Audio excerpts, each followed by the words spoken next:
William Saliba masterclass versus Messi, Mbappe and Neymar. He was nicknamed the Mbappe of centre-backs by the French media. Arsenal loanee William Saliba has had an impressive loan so far at Marseille. But let's find out today how he coped versus the most expensive front three in the world. Also, how will Mikel Arteta line up versus Leeds tomorrow? And what is the secret behind the Pierre-Emerick Aubameyang remontada? Let's find out in the latest Arsenal news today.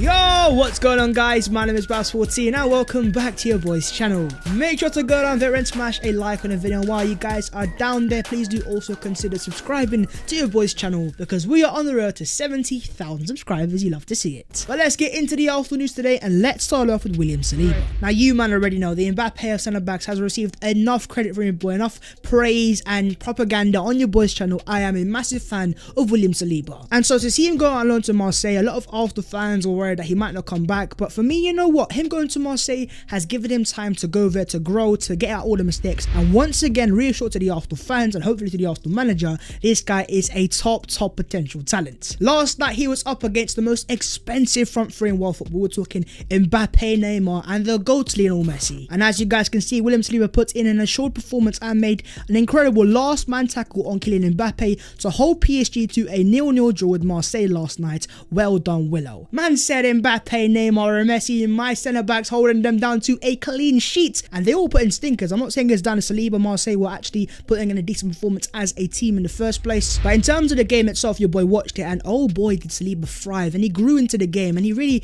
rose to the occasion. And you don't have to take my word for it, but you can also listen to the stats. 1 clearance, 1 interception, 3 tackles, 1 last man tackle, 5 ground duels with an 80% success rate, 1 aerial duel, 54 passes completed with a 96 pass accuracy and 1 clean sheet. And it is mainly that last man tackle on Kylian Mbappe. We're talking about one of, if not the fastest attacker in the world, the greatest transition threat as of right now, and not only did Saliba match him stride for side, but also put in an inch perfect last man tackle to win the ball back and potentially prevent a goal. I mean, forget the Mbappe of centre backs. At this point, Mbappe is a Saliba of strikers. Need I remind you, this guy is 20 years of age, younger than your boy Bellerin himself. Saliba is younger than me. That is just absolutely mad. Every single time that I have seen William Saliba play, this player always comes across as so composed and so assured about his own ability, and also never fazed by any sort of pressure. When you're up against attackers of that caliber and at such a young age with a team that's obviously not on the same level as PSG, to match the likes of Mbappe and Neymar and Messi stride for stride and to rise for the occasion just goes to show the character we potentially have here. And in terms of his passing out of the back, once again so assured in his own ability. I mean, the arrogance he passes with sometimes,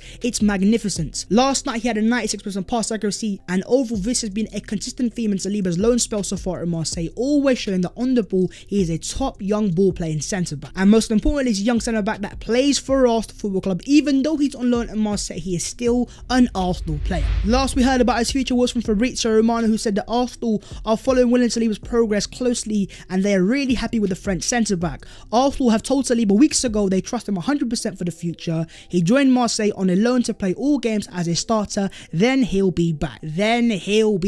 As of right now, no option to buy, no obligation to buy. Regardless of what happens in the future, as of today, by default, William Saliba will be coming back to Arsenal because he's an Arsenal player by contract and by consent. And also in terms of Saliba, I'm sure he'll want to give Arsenal a go because he signed for Arsenal for a reason. There are many interviews of him saying he's a massive Arsenal fan, he watched Arsenal growing up. At the same time, in terms of Saliba's development, maybe a loan was the best decision because he's going out there, he's playing minutes week in week out, and he's growing and getting better as a player. And so when he comes back to Arsenal around 21 years of age with the likes of Ben White and Gabriel Magalhaes and William Saliba, it could be a masterstroke by Arsenal, Edu Gaspar and Mikel Arteta. And the fact that Arsenal refused to negotiate any sort of loan with the option or obligation to buy further confirms they see him as a part of the Arsenal future. Now what happens next of course is down to destiny, but let me know your own thoughts so far on William Saliba, and do you guys think he'll return to Arsenal Football Club? But talking about Arsenal loanees on Marseille, according to L'Equipe in France, Matteo Guendouzi wants to stay at Marseille beyond his loan. The two clubs have already agreed a permanent transfer fee of 11 million euros, which will be automatically activated as soon as the French side don't get relegated. There is no chance that Marseille are going to get relegated, so most likely Matteo Guendouzi is going to be a Marseille player come the end of the season. Of course, a lot of Arsenal fans are going to question the price tag. 11 million euros. Once again, last night Guendouzi was pretty impressive. While I also believe that Guendouzi is worth a lot more than that, fans have to understand that Arsenal have been trying to sell this player for 2 successive summer transfer windows. If we are to rewind to summer 2021, again, no offers came with any sort of 20-25 million pounds. And as great as a player as he might be, I think clubs realise that this guy does still have those attitude issues. And while that can work at certain clubs and other clubs, they don't want these type of characters at their club. And that goes back to Arsenal. That is a reason why Arsenal don't want Guendouzi anymore. They think he's a great talent, but in terms of his overall attitude, they are just not fans of it. And that is also the reason why Arsenal have already signed a replacement in Albert Sambi Lokonga, also 21 years of age. At the same age, he was also a captain of Anderlecht. He shows the leadership but also has the attitude and is not an issue behind the scenes. That is all I'm going to say on that. But what do you guys make of the €11 million option to buy, which will become an obligation for Marseille for Matteo Guendouzi? In terms of other Arsenal loanees, according to Chris Whitley, Dinos Mavropanos and Matteo Guendouzi are all set to leave Arsenal in the summer for a combined fee of €12 million.